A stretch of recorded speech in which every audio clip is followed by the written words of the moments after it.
I said it for years. I will not support a slavery movie until I see white people up in chains getting whipped. And the reason why is because if you could do Cleopatra and put Elizabeth Taylor in the role as Cleopatra from Egypt or Kemet, and do movies like, I think it was called Gods of Egypt, correct me if I'm wrong, you know, where they have these people who are clearly what should be quote unquote black people, but yet you want to put these non-black people, particularly Caucasian people, Europeans, in these film roles that so-called black people should be playing and could be playing and would be playing. However, they don't want to, you know, for black people to have like a really positive image. They want black people to be basically viewed as slaves forever. And they want to not just go back to the way that things were, but actually make them worse. And I'm definitely not down for that. Hollywood definitely has a lot of conspiracies going on behind the scenes, but I'll talk about that another time. But here's what Nicki had to say about slavery movies and black men being shot on camera. She said, I can't watch any more videos of black men being shot for no reason. Nor will I watch hashtag another slave movie. Enough. Bow emoji. Is that supposed to be a bow tie? No, that's a robin, right? No, wait. Look at my dumb ass. That's a ribbon. That's what they call it, a ribbon. Excuse my ignorance in this video and excuse my thirst as well, but we'll get to the thirst and those big, beautiful brown milk bottles that are sitting there on the screen. Oh, sweet Lord, I just can't stop staring. And pretty face in those tiggle bitties. Holy shit. But anyways, yeah, you know, I totally agree with Nicki. You know, I don't want to see any more black men getting shot down dead in the streets. It's not something I like to view. I don't want to see anybody get shot unless it's me shooting this man milk all over them damn baby bottles that she has growing underneath her neck. Them things are crazy, and they look natural too. I know they're not natural. I'm just saying, but anyway, Nicki's a dime. Let me shut the hell up. The point is this though. Jesus, she's fine as fuck. But anyways, ooh, Safari, how you messed that up? But anyways, none of my business. Anyways, I totally agree with what Nicki is saying. You know, like I'm not trying to watch I'm not trying to watch black men being harmed either. You know, it's crazy that the system is so broken. You know, and people are just not doing anything about it. You got black people out there marching and protesting, talking about I'm an activist. I marched and I protested. You want to be really active? You really want to be an activist?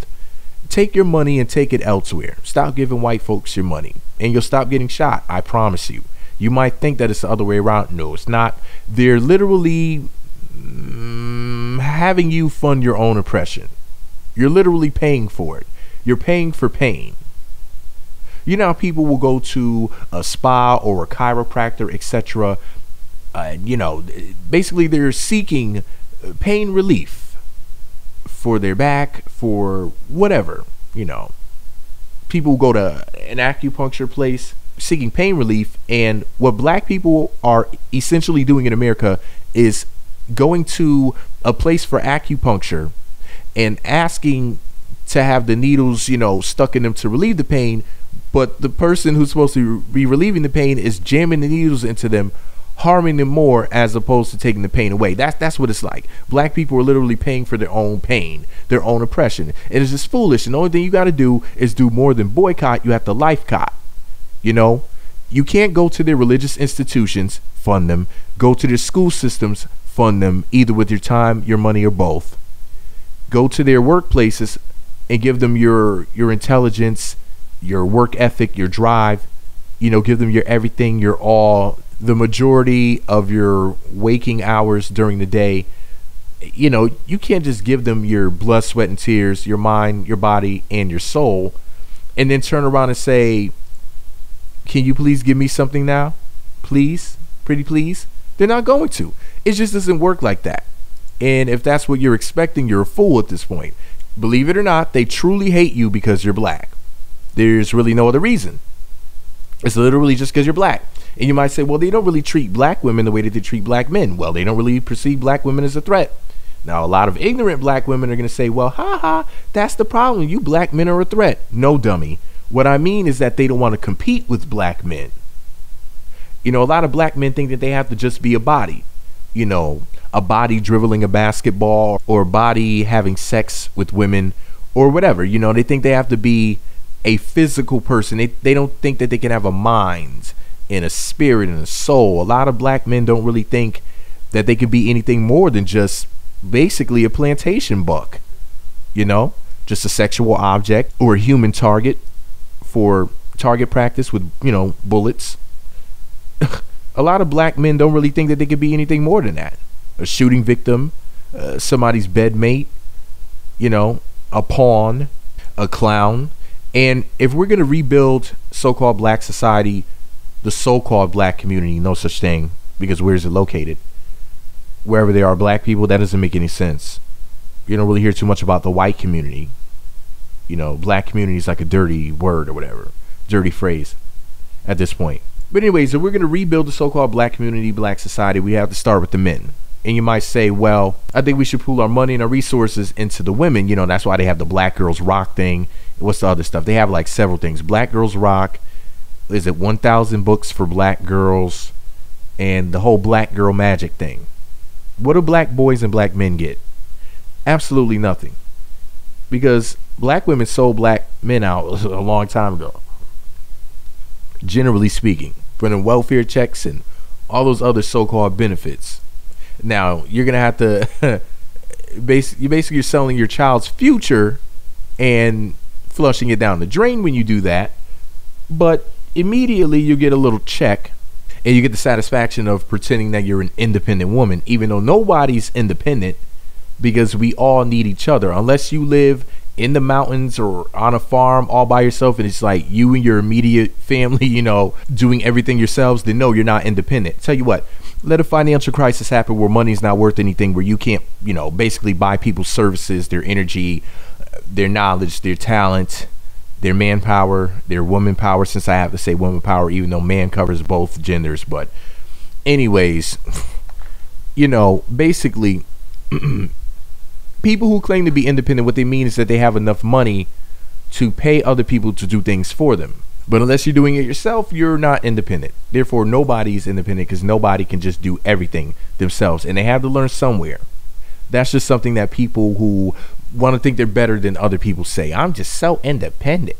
Nobody's independent. It's just a word that people throw around to make themselves feel better at the expense of others. And a lot of black women want to say that they're independent. And they throw black men under the bus, kick the father out the home to receive some pseudo benefits. And you're probably thinking to yourself like, dude, so what are you trying to say? Are you trying to say black women kicking the black man out of the home in so many instances, like millions of homes or whatever, is the reason why there's black men being shot dead in the street? Yes, I'm saying that that's a huge part of it. Because whether you realize it or not, your enemy, and I don't mean white people. White people are not your enemy. White supremacists are your enemy. Now, white people who think that they're better than black people, these racist white supremacist trash, they feel as if they're in a race war with you, that they've always been in a race war with you, and there will always be a race war. So that's why it always makes me laugh when I hear black people talking about in the future there's going to be a race war. Like, when did the race war stop? I mean, come on now. There's always been one. And, you know, they're definitely right about that. Because in their mind, there is a race war until there's no black people or white people left. And you might say to yourself, like, well, why would they do that? And the reason why is because they're trying to eliminate the competition. And you say, well, they're not really doing too much with black women. They're kind of just letting them run amok and do whatever the fuck they want to do.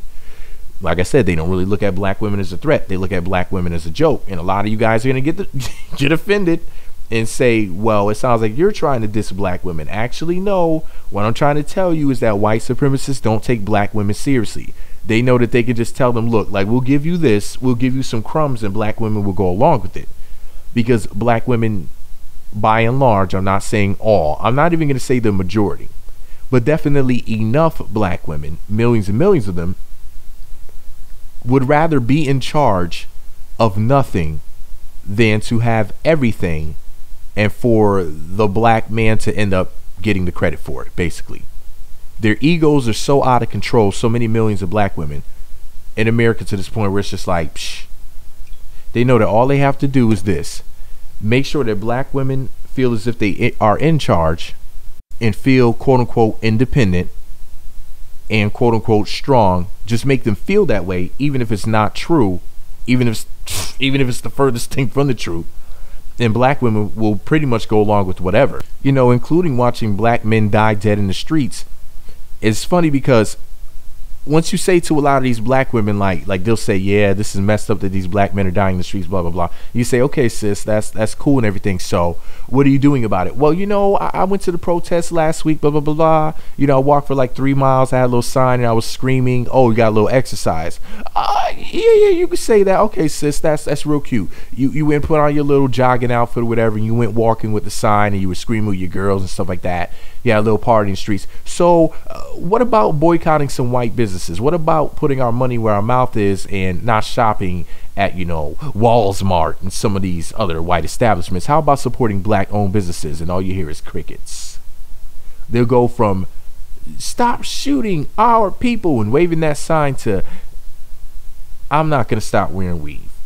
I'm not going to stop shopping at the cheap store. I'm not going to stop buying my groceries from this white store, my makeup from this other white store, my hair care products from this other white store, just everything, literally the whole house furnished by Caucasian and Asian goods. And then they just sit up there wondering why things happen the way that they do. Why would these people ever respect you? I mean, if they can kill you and plus take your money and you give it up willingly, don't you realize that what's going on right now is a massive robbery, if you really think about it? But it's not like a stick 'em up, give me your stuff. It's not that type of robbery. It's like a bang bang, he's dead, by the way, thank you for giving me your stuff. In other words, they're not saying I got a gun pointed at you, put your hands up, give me what you got. They're literally saying bang bang, I'm pulling the trigger at this N-word, and thank you for you black people, men and women, giving me all that you got. Because black people are still going to give white people their money. And like they say, money talks, bullshit walks. If we're going to stop these slavery movies from being made and these black men from getting killed, black people in general, you'd have to stop giving them your money. If you keep funding your oppression, your oppressor is going to say thanks. Or rather not even say thank you, just continue on doing what they're doing. Because, hell, you're paying for it. And not just an arm and a leg, but you're paying with your life. And since they hate you anyway, it's a win-win situation for them. And you're going to say to yourself, well, why are they doing these slavery movies? Well, to make black people look weak and incompetent and stupid. These slavery movies show that the black woman could just be taken and had sex with at any time by a non-black man, while the black man gets beaten and killed, and the black people were so mentally conditioned that they would rather be a rape victim and or a murder victim than to give up their lives fighting to stay alive. Those slavery movies are like saying, hey, remember how you were? Okay, stay that way. That's why you see black people fighting with each other instead of fighting with their oppressors. They make those movies to mentally condition black people to submit to white people, physically, mentally, and spiritually. Physically, to work for white people for the rest of their lives, to labor in general.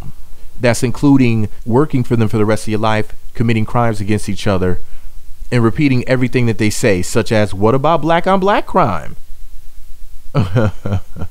Victim blaming, etc. The physical labor. They want you to mentally submit to them by going to their miseducational systems, their so-called schools, universities, campuses, etc., learning a bunch of nonsense that will never help you in life, that means absolutely nothing, won't help you to make a dime on your own.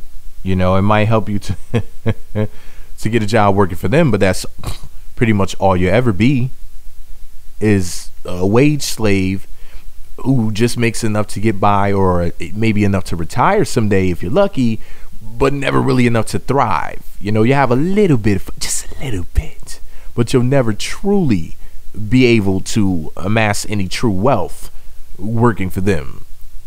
Some people call a job a job, just over broke, for a reason. And then they want you to submit to them spiritually by praying to their God, like their white Jesus, for example. Like, how is a black person going to pray to a white God? Since when do white people in massive numbers pray to a black God? And how does that work? It just doesn't even sound right. unless you believe that Jesus is black, for example, then that's fine. But and if you acknowledge that. But how many Chinese Christians have you met? Can you count them on one hand? Or would you not even need a hand to count them? I've never met one in my life. I'm not saying they don't exist, but a Chinese Christian, I mean, it just sounds silly. It's like an Arabian Jew. You know, like you're looking at them like, what? Anyways, that's just doing too much. But my whole point is this. You're giving these white supremacists, once again, like I said, white people are not your enemy. But white supremacists, white racists, you're giving them everything.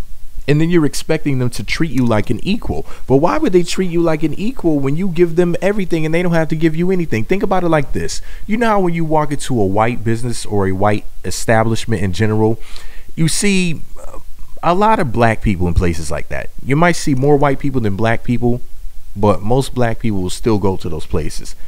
Let some place get opened up that's ran by black people. Unless it's like a restaurant, you're probably not going to see too many white people in there. Imagine if Walmart was Black Mart. How many white people do you think would actually shop at Black Mart? Let's be real with ourselves here. What if instead of Bath and Body Works being a white company, what if it was a black company? Black and Body Works. How many white folks do you think would really actually frequent the business? Remember, white people, the majority of them are supposed to not be racist and they just love everybody. And they're pretty much the model people. Like the people that the rest of us should aspire to be like and perspire to be like, you know, we should work towards that to try to be like white people, you know, because they're the standard, or at least that's the way the media presents white men in particular, but white people. And despite their extremely positive image, where we're conditioned to believe that white people in general, not individuals, but the white race is the master race and what we should model our lives after. But at the same token, if I open up a business, how many white people are going to come by and support my business just off the strength that they like what I'm doing, they like what I'm selling? No. What they're going to do is they're going to say, look at all these black people in here. I don't want to be in here, and just turn around and walk out. They're not going to buy anything. They're not going to support the business. Then people will say stupid things like, well, it's because black people provide really shitty customer service, or black people will charge more than other places, or black people, listen, that's all game. That's all bullshit. That's all propaganda. At the end of the day, white people will in general talk all of that. I love black people. I have black friends and all this other bullshit. But when it comes time to spending some money, when it comes time to having a house built, yeah, they're going to hire white people. Or listen, they'll hire some Asians, some Mexicans. Listen, they will hire or break bread with ABBA. Anything but black Americans. So-called black Americans. Real talk, crit walk. That's just the way it is. And if you don't like it, stop funding your own oppression. Stop giving them your money. You know, they make these slavery movies to basically put you in a submissive mind state, make you feel inferior because it's all about the mind. Like they say, it's the thought that counts. And they put this certain imagery in front of your eyes that goes into your mind, and then you imitate these behaviors in the workplace, in the school system, basically everywhere where we meet up with white folks. And I hate to turn this into a race thing, but really, listen, if you look back in history, like they say, to paraphrase, if you look into the history of something or the past, it will help you to determine what the future outcome is going to be, in so many words.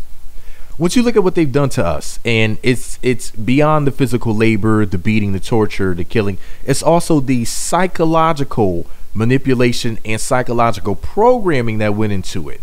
So if you really think about it, with an open mind, and don't say, well, I don't want to believe that a person can be not mind controlled but influenced to the point where their whole life will come down to somebody saying things over and over again, you know, these negative images being repeated to the point where it's as if some black people even like it. I mean, that may sound sick, but at the end of the day, it's like they've been abused so long that they learn to like it, to cope with it, basically. And that's exactly what's going on. They have all types of think tanks and stuff, and they're putting millions and millions of dollars into well, they've been doing this for like decades, basically into programming a person to doing their bidding without having to physically make them do it. Just show them it so many times that they just know what to do and what to say. Like they say, monkey see, monkey do. And not only do people basically do and say the things that they see, but also people are creatures of habit. So you keep showing them these negative images, they imitate the behaviors over and over again, they get used to it, they teach it to the children, the cycle continues, and since it's a learned behavior that they've been practicing their whole lifetime, they'll never stop. They'll think it's normal. But anyways, this is all my opinion. What do I know? Just because I think there's a conspiracy behind it all, just because I think there's a mind behind it all, just because I think that things have not changed very much since the shackles, because that's what basically the prison system is. Modern day legalized slavery. Just because I'm thinking these things doesn't mean that you are. This is a long ass over 21-minute video when I'm going to be done with it. And I don't care who's offended. Heifers, let me know what you think about it all below. Be sure to subscribe to the Meat Magazine YouTube channels. Visit meatmagazine.blogspot.com for more. Follow me on Twitter at Meat Magazine. And oh, by the way, do you think Nicki has a leg to stand on in this discussion, considering she made songs like Chiraq and calls people looking ass ninjas and uses images of Malcolm X on her single covers, and she's waving guns in her music videos and bringing dildos on stage and wearing pink chicken wing necklaces? Don't forget about her beef with Lil Kim, and don't forget now I'm not even gonna go in and talk about her brother here, but basically, do you think that she's a hypocrite to even say anything? Because it's like, you know, Nicki is like the most positive negative person since Tupac. I mean, she's all the way balanced. I'll just put it like that. She is a walking contradiction, and I will contradict her. But anyways, this is all my opinion on. What's yours? Let me know what you think about it all below. Be sure to subscribe to the Meat Magazine YouTube channels. Visit meatmagazine.blogspot.com for more. Follow me on Twitter at Meat Magazine, Meat Magazine 7 on Google Plus, and Meat Magazine blog on Simstagram. I call it Simstagram because I stay simping for sexy women like Nicki Minaj, because I'm not trying to shade Nicki. I'm merely asking questions to find out what you think about it. Meat Magazine. Shout out to Nicki.